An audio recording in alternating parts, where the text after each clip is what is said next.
So Sergio Perez's F1 season got off to a great start, and after winning Monaco earlier this year, he was deemed a championship contender.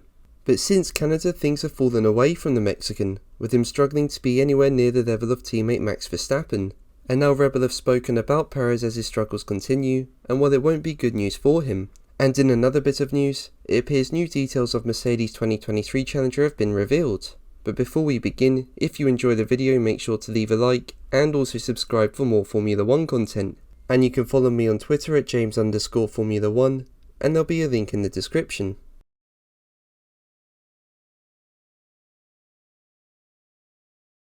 So Mercedes' design for this season just simply hasn't worked. Whilst the zero-pod concept looked good on the simulator, in reality it just didn't suit the new ground effect regulations. Basically, the concept was built around getting the most amount of downforce when the car is as close to the ground as possible, and it's become clear that's not the right direction to get the most out of the cars this season, with the team suffering big problems with bouncing, ride height, and just lack of performance in general. But while the car lacks performance, after some time the bouncing has been resolved, meaning the team can get the car closer to the ground.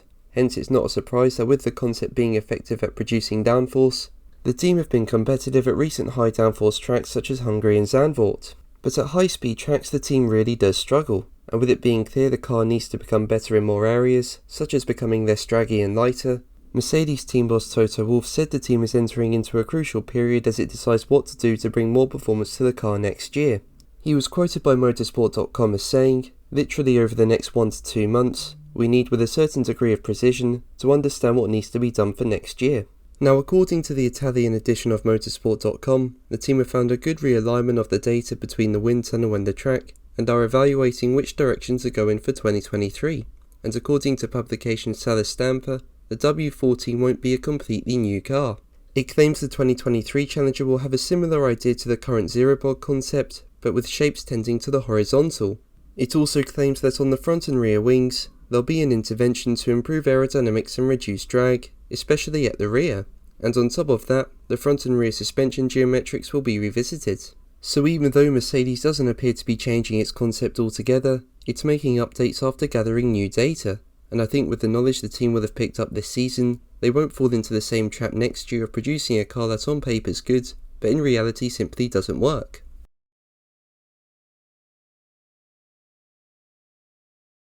So the reason Perez was able to be closer to Verstappen in the first few races of the season was because the car was well balanced in a way that suits Perez's driving style. I mean, the RB18 had been much more stable at the rear and less aggressive at the front and on the nose. This suited Perez given he prefers a car that's more balanced rather than having it more on edge in one area, creating instability in another, which is what the car was like in 2021.